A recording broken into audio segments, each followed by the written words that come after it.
Mesdames et messieurs, bonjour, bienvenue dans l'émission Parcours, la nouvelle émission qui traite d'un parcours d'un directeur immobilier ou directeur environnement de travail. Aujourd'hui, j'ai l'immense plaisir de vous interviewer. Donc, je vais vous présenter Hugues Farjon, qui est donc le directeur immobilier de Rexel, mais qui couvre aussi la partie de l'environnement de travail chez Rexel et d'un certain nombre de liens avec, bien sûr, la DRH chez CHSCT, etc. On en parlera tout à l'heure. Absolument. Alors, avant de comprendre le périmètre de votre fonction, Hugues, quel a été justement votre parcours avant donc d'intégrer la direction immobilière de Rexel? Alors, si on prend effectivement l'environnement immobilier, on peut quasiment dire aujourd'hui que je suis autodidacte. J'ai une formation, un BTS de commerce international, diplômé de la Chambre de commerce franco-britannique, donc à l'origine, aucune prédestination pour ce magnifique métier, ce secteur passionnant qu'est l'immobilier. J'ai commencé donc ma vie active à l'intérieur chez un promoteur, donc basé à Levallois-Perret. On faisait donc du retail park, on travaillait sur des fonciers, on travaillait sur du commerce. Puis j'ai évolué donc au sein d'une fonction de responsable portefeuille, donc immobilier expansion, sur une belle enseigne allemande aujourd'hui très connue qui s'appelle Lidl. À l'époque, il y avait 250 magasins en France, grande époque, beaucoup d'ouvertures. Donc région parisienne, puis ensuite périmètre France. J'ai quitté Lidl pour aller vers un challenge où il y avait beaucoup moins de dossiers, mais des dossiers beaucoup plus intéressants, beaucoup plus pertinents. Je suis rentré dans une entreprise de distribution de matériel de bricolage, bien connue à l'époque, société purement française, qui s'appelle Castorama, donc basée à Lille dans le Nord, 130 magasins. Le montage d'un magasin de bricolage de plus de 10 000 m² n'obéit pas du tout aux mêmes règles qu'une implantation de plus petite taille Lidl. Donc beaucoup de relations politiques, une dizaine d'années. Ensuite, j'ai eu la chance de gérer donc la direction Expansion France, puis la création de l'immobilière. Je suis passé de l'autre côté de la barrière. Je suis rentré chez un promoteur d'origine anglo-saxonne qui s'appelle Parkridge pour monter une direction générale en France sur l'Italie et l'Espagne. Développement de retail park, donc bâtiments commerciaux, entrepôts logistiques. Cette entreprise ayant fusionné avec Prologis, le retail a été légèrement mis de côté. Et c'est à cette occasion que j'ai pu intégrer donc, la société Rexel, il y a maintenant une douzaine d'années, au poste de directeur immobilier.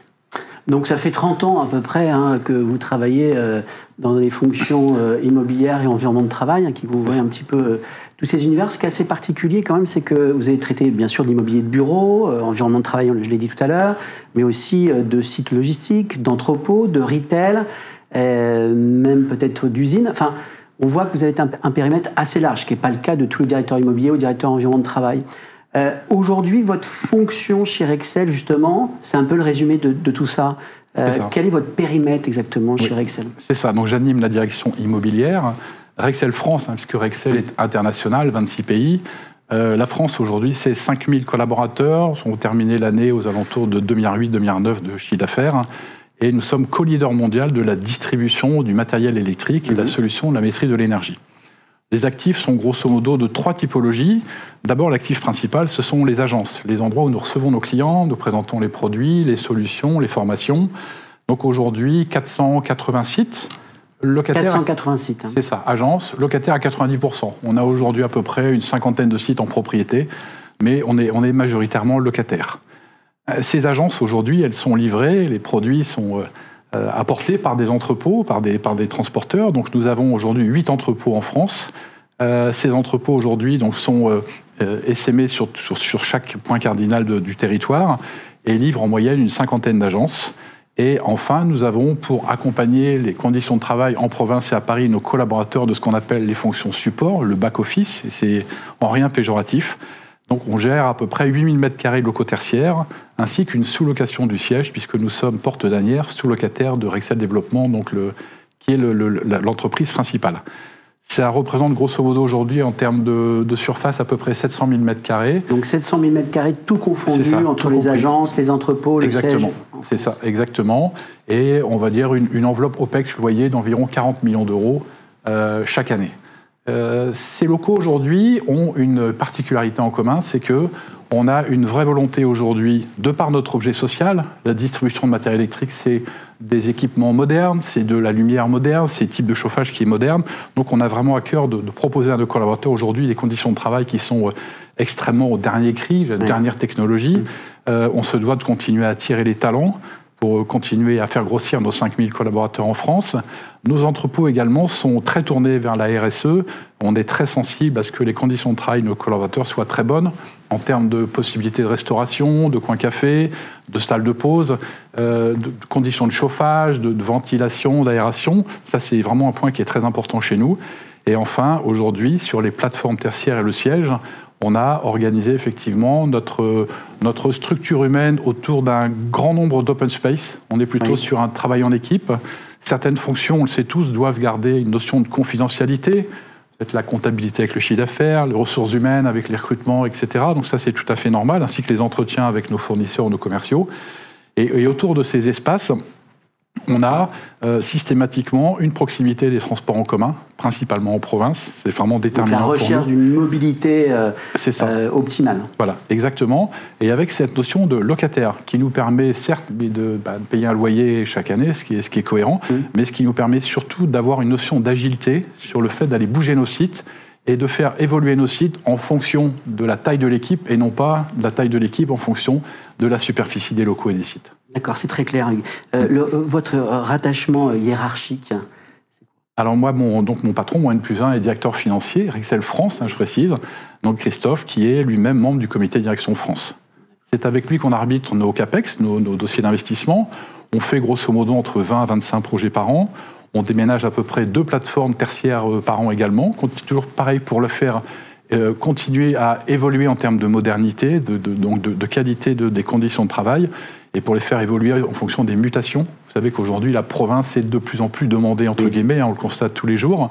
Et donc, ça fait partie d'une politique aujourd'hui, justement, par rapport à ce qui s'est passé avec la Covid, de changer un peu les rythmes de travail, de travailler en flex office, on a dit l'open space très bien, mais est-ce qu'il y a une analyse aujourd'hui? Qu'est-ce que vous pouvez nous en dire? Oui, alors on est en train de négocier au niveau des instances sociales le marbre qui va déterminer effectivement la quote-part du télétravail au niveau de l'équipe. Aujourd'hui, les choses ne sont pas clairement arrêtées. On est plutôt sur une intelligence avec son manager, avec une certaine souplesse. Moi, j'ai une collaboratrice qui va travailler 3 jours en télétravail parce qu'elle n'habite pas tout près et qu'en plus, on sait qu'elle le fait très bien.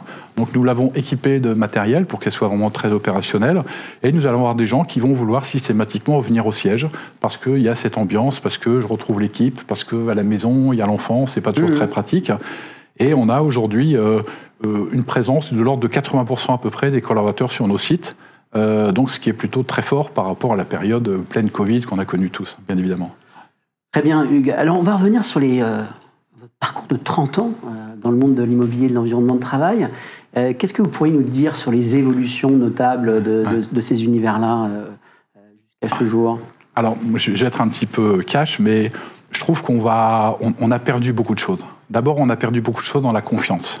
Il y a 30 ans, vous tombiez d'accord sur un accord, on tombait d'accord sur un dossier, sur une affaire, on signait un bail de 8 pages, tapé dans la main, il n'y avait pas d'option, l'agent immobilier était présent sans vraiment l'être, il y avait une vraie relation de personne à personne.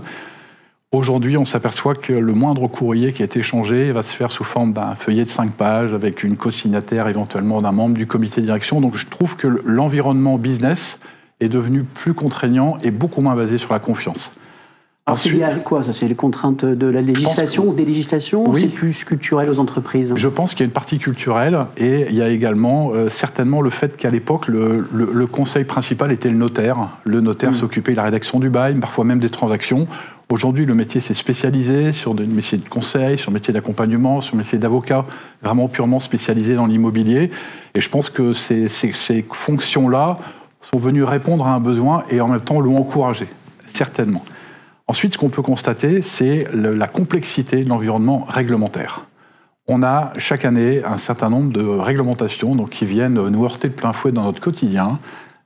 Pour être très franc, ce sont rarement des bonnes nouvelles pour le propriétaire ou pour le locataire. On a plutôt tendance à complexifier le dossier.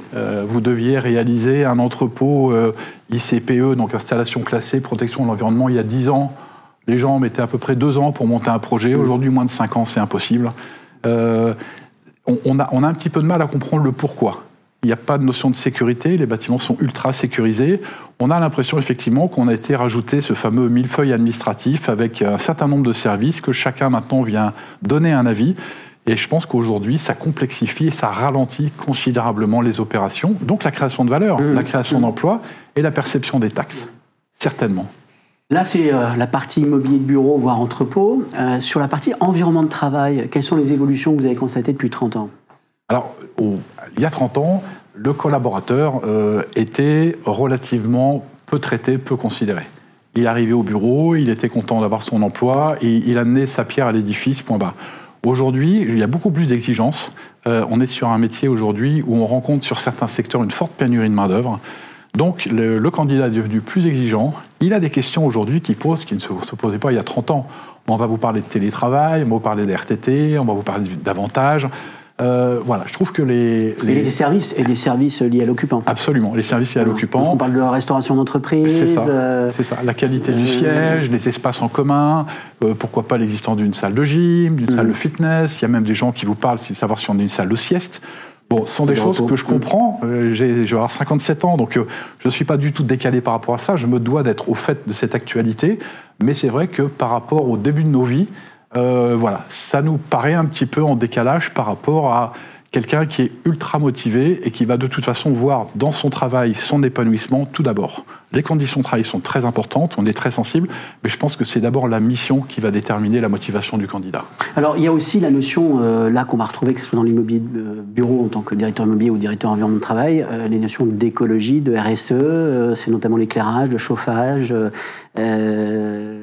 C'est ça. Comment tout ça, au bout de 30 ans, est-ce qu'il y a eu une accélération ? Vous pensez comment ça a été maîtrisé, par exemple chez Rexel, en 12 ans là.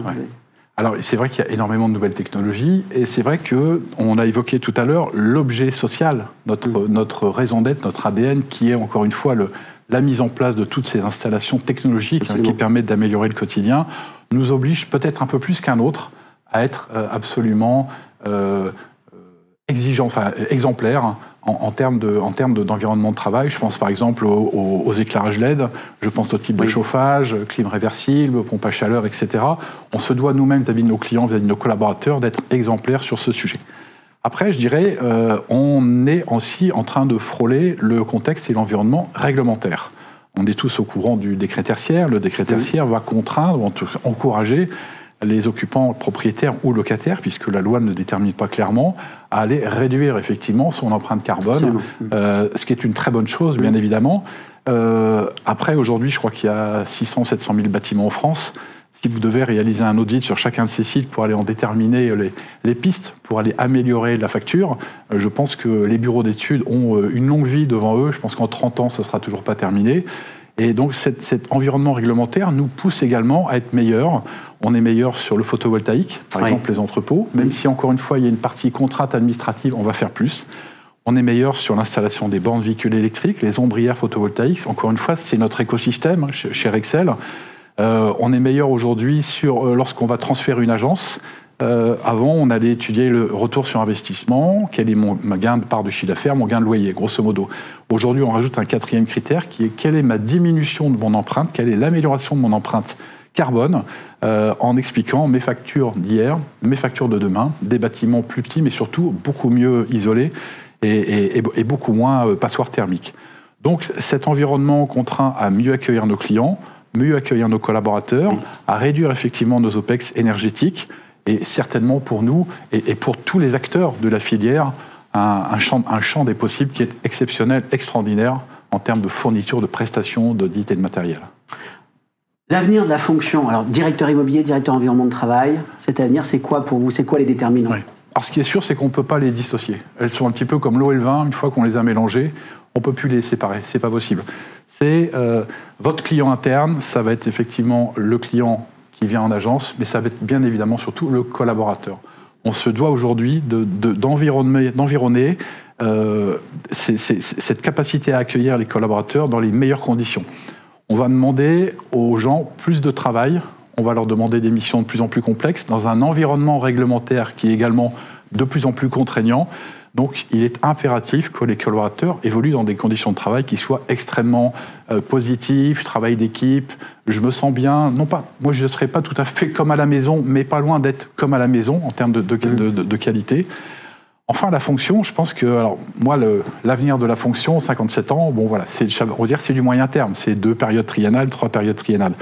Je pense que la fonction, le directeur immobilier de demain, ça sera une personnalité qui sera très technologique, très conscient de toutes ces nouvelles technologies, très humain, l'empathie, prendre en considération effectivement l'autre, le collaborateur, le client, le mettre quasiment au cœur de son projet, et non pas le bâtiment, mais bien le collaborateur, et quelqu'un qui sera sur du juridique administratif très pointu, sur la réglementation, sur les compétences et sur son expérience. Et j'ajouterai une dernière brique, c'est le réseau.